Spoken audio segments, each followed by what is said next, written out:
Okay, so we continue our second part. We are at the gates, the 12 gates, the gates of anger. Okay, very interesting class today. Talking about anger and its what it brings to a person. Anger is basically a disease. It's a sickness, and you have to realize that. Something that I didn't mention in the class a few minutes ago, I want just to clarify about the fingernails.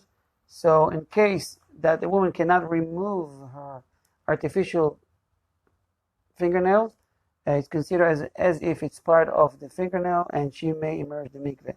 Also with the nail polish, if it was not removed, she can still immerse in the mikveh. This is the Sephardi halacha. By the way, anytime the Zohar says, in its introduction to the book of Bereshit, Genesis, the Zohar says in the Kabbalah, it says that there is a special ruach, malach, an angel. It's a bad one. It's a ruach of tum'ah. It's an angel of impurity. It's this special ruach, spirit, let's put it that way, special spirit, in every restroom in the world. You go to Walmart in Guatemala, if there is Walmart there, or a store in Chile, or in Canada, or whatever, every restroom has its ruach, this spirit, bad spirit. That when you immerse that, when you go to that restroom, it goes immediately on you and stays on your hand. Okay, your hand. The only way to remove it is by washing it. Okay? So washing, I'm not saying washing with water and soap. This is obvious to do. But to do the netilah, for the sake of netilah. If you have a cup, it's the best. If you don't have a cup, you just do 1, 2, 3, 4 under the sink, under the running water. It's good enough. Blessing will be, of course, said outside. This is the only way the Zohar says to remove this spirit that affects you. And it's going to be on you, bringing anxiety and a lot of suffering and not very much blessings. Okay? So the Zohar revealed that to us, and it says, poor people, many people don't know that. Okay. So we've learned last time that anger is like Gehinnom. It's like hell. And when you've been controlled by your own anger, you're being controlled by bad forces that can really affect your judgment. Affect your judgment. To the degree that you will do foolish things that you'll be regret. This class will teach us, Be'ez Hashem, through the book of Orchot Tzaddikim, okay, the ways of the Tzaddikim, the righteous, how to control the anger and how to fix it and how to rectify this bad trait. We asked last time, is it good or bad to be angry? So the answer, as usual, is depends. Over good things, it's good to be angry at yourself. You didn't complete a task, you didn't complete a mission, to study, to learn, to help. It's good, because next time you'll try better. Other than that, if you have to use the measurement called, the trait called anger, you have to play a game as if like you're angry. For example, a parent in the house, or a teacher in the school, in the class, in order to maintain a discipline. Okay? Because if you be too lenient, not the kids, your own kids on the school, will ever listen to you. Okay? If you act like a clown, they treat you like a clown. If you act like a serious person, they treat you accordingly. Doesn't mean that you have to be all the time serious, but it's balance in life. Okay? When you teach, sometimes you have to bang on the table and make a statement. Good. Now we are at the very bottom of page 235. Yafa, the microphone is yours. Observe that most men, when they become angry and persist in their anger, do not pay attention to what they do in the great anger, and they do many things in their anger which they would not do otherwise. Okay. For anger deprives man of his reasoning, so that he becomes even angrier and enters into dispute and recrimination. Therefore, it is impossible for the angry man to escape great sins. And thus did Eliyahu Hanavi say to Rabbi Yehuda in Berachot 29b, do not become angry and do not sin. Eliyahu Hanavi many times appear to some tzaddikim, and you'll be surprised what I tell you right now. Even nowadays, Eliyahu Hanavi, the prophet, that never died.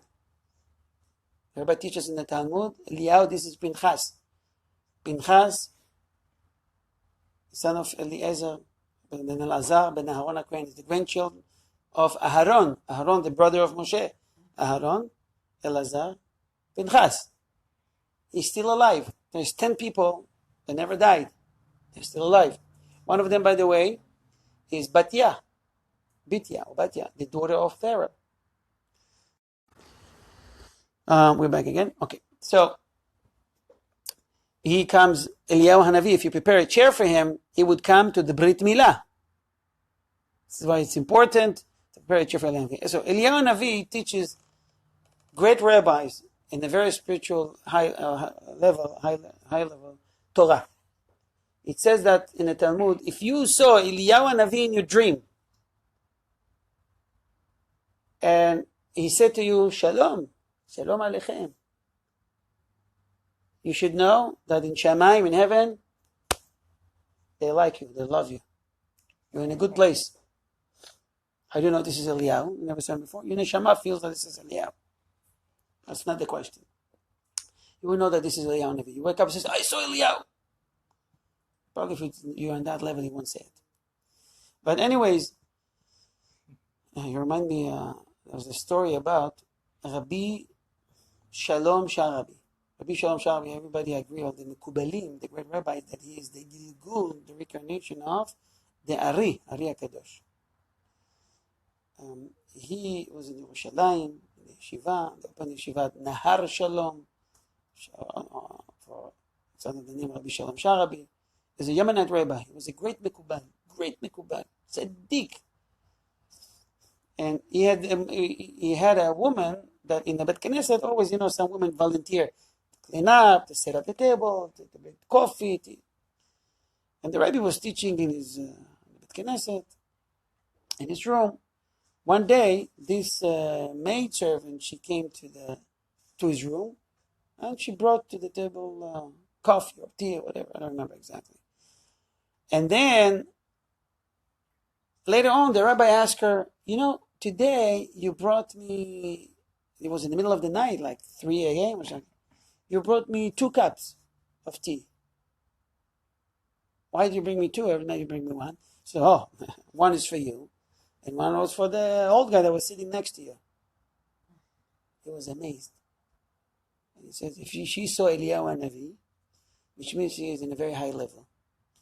And later on, he married her.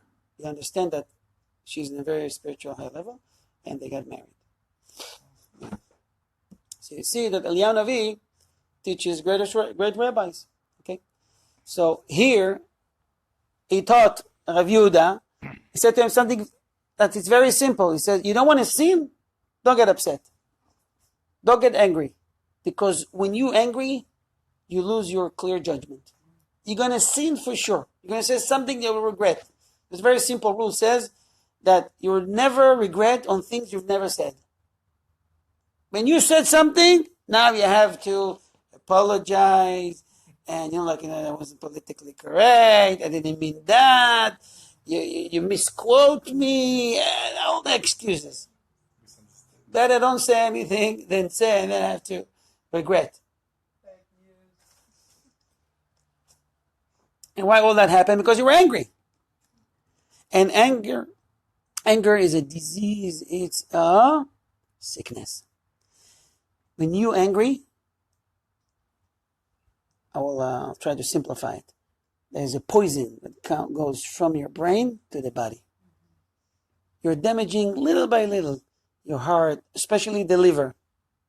Because the liver is like a sifter. It's a filter for poison. And you kill yourself. You're hurting yourself. Okay, but some things make me upset. What can I do? Some people says, you know what? I have a short fuse. What can I do? I even heard some people sometimes saying, they brag about it. Oh, you don't know me. When I get angry, I don't control myself. I mean, this is a defect. This is an error, and he's proud about it. This is so stupid. The rabbi says that, teaches us that this is the way of the wicked. The wicked, they are proud with their own defects, their own errors. You don't know me. When I get upset, I can do this and that. You do that because you can't control yourself. Yeah. Who do you try to scare? You're stupid. That's what you are. Who's smart? Someone can control his anger, his evil inclination. He is smart. This is strong man. It's greater, King Solomon says, someone that can control his inclination better than someone that conquer a whole city as a great general. Because you didn't conquer your evil inclination yet. This is the biggest war. This is the biggest challenge. I have to challenge every day. Now the next part is the well-known, and bevakasha, please pay attention to it. And our sages have said in Eruvin 65b, a man is recognized in three things. One of them is his anger. A man being recognized in the time of his anger. If his anger overpowers his wisdom, and he does things in his anger without the guidance of wisdom, in this his anger is recognized. Okay. So the Talmud teaches us that, when you can tell about a real person, is real him, how he acts or react when he's angry. We'll see later on that the Rebbe will teach us, you want to choose a good friend, make him upset, or watch him, how he acts when he upset. This is the real him. Many times people, they are politically correct. They're playing it. They put mask on their face. They like to be nice. They don't want to embarrass themselves, the family. It's not the real them. How many times you see people, they get married, and a year later they get divorced? Who knows you better? Hashem and your wife. Even when they lived together 5 years, when they got married, a few months later or a year later, boom. But you lived together 5 years. What's the difference? When there's something that put you together, a ring, an agreement, you're together, then everything comes out. The game's finished. Now it's the real you. And now you get upset here and upset there. Get to the point that it's impossible to live with you. You show your true self, exactly. But this is me. I have a short fuse. Okay. Maybe this is because this is why you're here in this world today. To do what? To rectify your bad trait. If you have a short fuse and you're born like that, it's not because you're born like that and Hashem made you that. It's because this is how you were in the life before. This is exactly what you came here to fix. So work on it. How do I do it? How do I fix anger? We'll see later on. But first, recognize that you have a short fuse. Ask the people around you. They are the best mirror. Many times when we're teaching these classes of Musar, Jewish philosophy, Jewish ethics, you talk about anger, you talk about jealousy, you talk about bad traits. Most of the people think, maybe even around this table, I don't know, that I'm talking about someone else. Yeah, I know someone like that. My brother, my sister, my mother, my father, my friend, my neighbor. It's never them. Anger? That's not me. But I know someone that is they have a high temper. Okay. First of all, first and foremost, look at yourself. And I'm talking about myself. I'm here to teach myself, and then we can all learn something from it. So, you want to know a real person? You want to find out who is a good friend or someone you can trust? Check him when he's angry, how he acts. Because the real him will come out. This is a sign that rabbis gave us. And it is a winner. It's a win-win. Other than that, it's just a game. Continue. And if his wisdom overpowers his anger, and he holds his tongue, and he does not do anything in his anger that he would not do were he not angry, in this his wisdom is recognized. How is recognized? This is the first sign how you fix anger. When you be silent. Silent, it's a cure for anger. You see someone that people try to make him upset, and he's not responding. He's very cool. He's calculating his ways, his move. This is the first sign that this is a great person. It's a very high level. Sometimes people say, "How? If it were me, I would punch the other guy in the face. I would talk back. I would curse. I would do this and that." The other guy should get a medal because he was able to control his anger. Angry? You're angry? Shh, be quiet. Be silent. But I could blow out. Some people tell you always have to say something. No. Remember we asked before? Sometimes it's hard not to do than to do. What do you mean? It's hard not to do than to do. It's harder to do. No.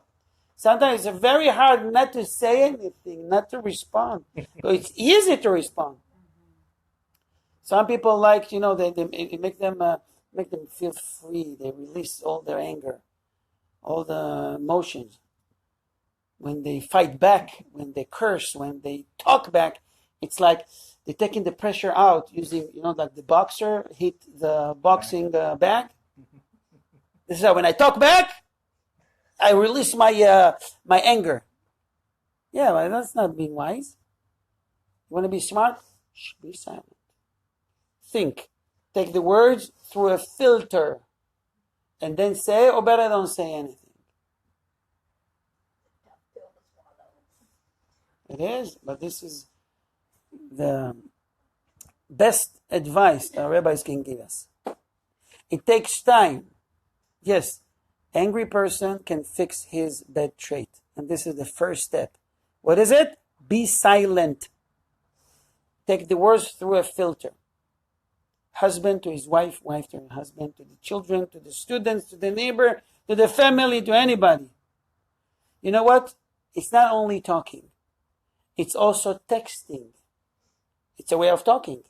Before you text someone, think twice. Because they can hold it against you. A year later, years later, you say that and this and that. You will regret.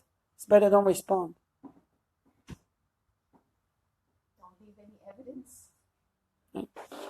Let nobody use your actions against you. The more you memorize it like a mantra, silent, be silent, be silent. You'll get it. It's a matter of practice. The more you practice, the more the calmer person you will be. It's guaranteed. You want to release pressure? Do it different ways. Go for jogging. Go for running. Use the boxing bag. Hit your wife. No, I'm kidding. Hit your husband. Okay? Okay. Continue. Hold on. When you see this, it's like, the king gives the, what do you call it? The Sharavit, scepter? Yeah, I get that. Okay. And the sages said in Pesachim 113b, there are three that the Holy One, blessed be He, loves, and one of them is he who does not become angry. You know who Hashem loves? Someone that can control his anger. Now you can tell if Hashem loves you or not. Right? And our rabbis have said in Avos 2:5, the stern, punctilious person cannot teach. Stern punctilious. You know what does that mean? Someone that's very strict. called in Ivrit, it's called kapdan. En kapdan melamed. If you're someone that you're very strict at home or in school or among your friends or in colleagues and work, people are afraid to approach you, to ask you. This is not good for the business, for school, for your children. They're afraid to talk to you. Either you're going to mock them, or you're going to make fun of them, or you won't answer, or you're going to yell at them. It's not a good teacher. It's not a good example. Be more tolerant. Accept. Calm down. Chill out. Okay? For his students, fearing an angry response, will be afraid to ask him their questions. And even if they ask him, he does not have the tolerance to give them a complete answer, and his answer too will be a vexed one. And as a result, they will not understand. As for the students, however, even if the teacher does become angry with them, let them ask and go into detail and discount the anger and not quarrel with their teacher. About students such as these, our rabbis have expounded in Mishlei 30:33. And the absorption of wraths will bring forth disputation. So the rabbi teaches, even if you have a teacher, a rabbi, somebody that has a short fuse, yet don't be afraid to ask questions, or else you won't learn. If you don't ask the question, who's going to help you? So it's actually a teaching to teachers and students and to all of us. And don't say, I'm not a teacher. I'm working at a grocery store. I'm a doctor. I'm a musician. Yes, you are a teacher, because every time you talk to your children or to people around you, you say something, you teach something.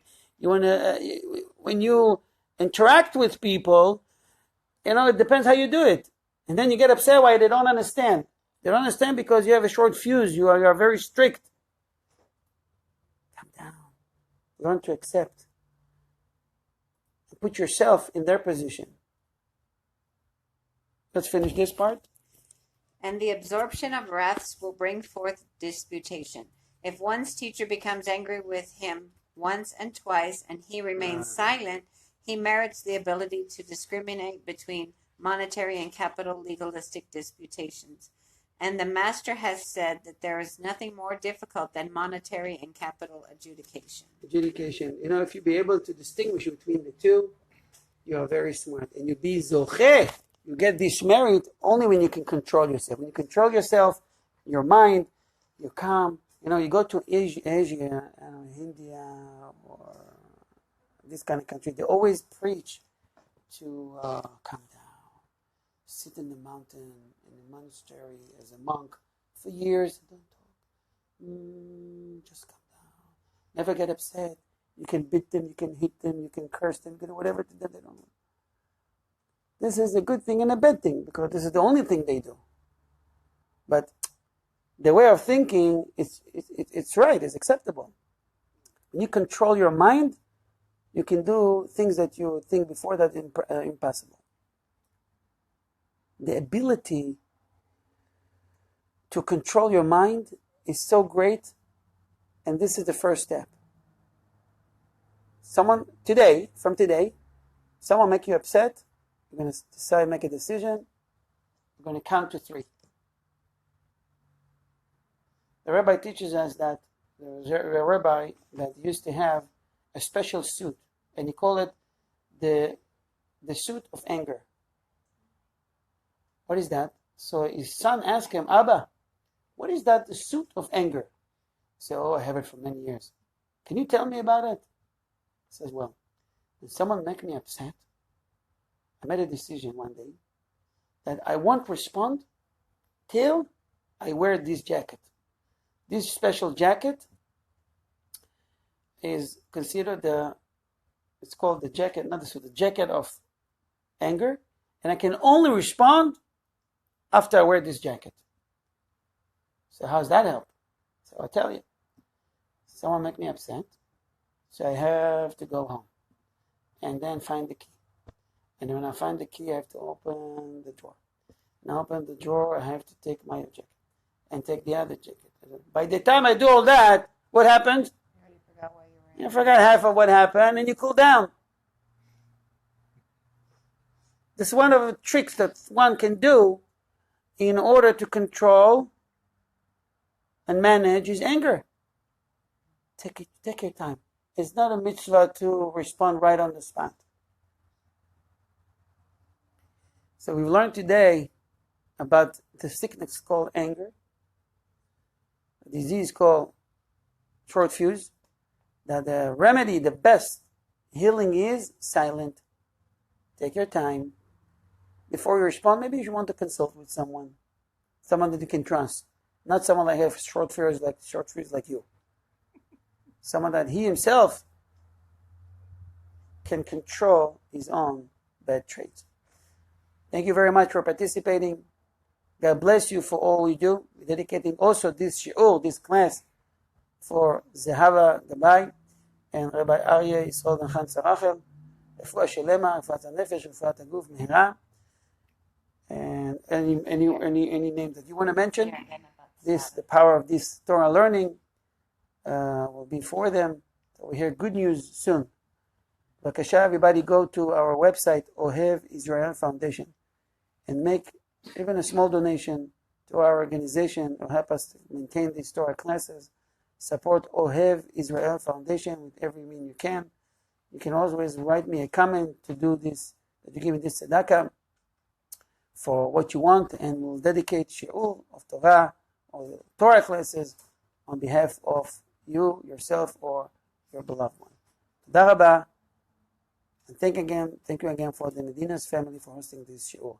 See you Be'ezrat Hashem next week with more insight about the anger. Toda rabah, have a shavua tov.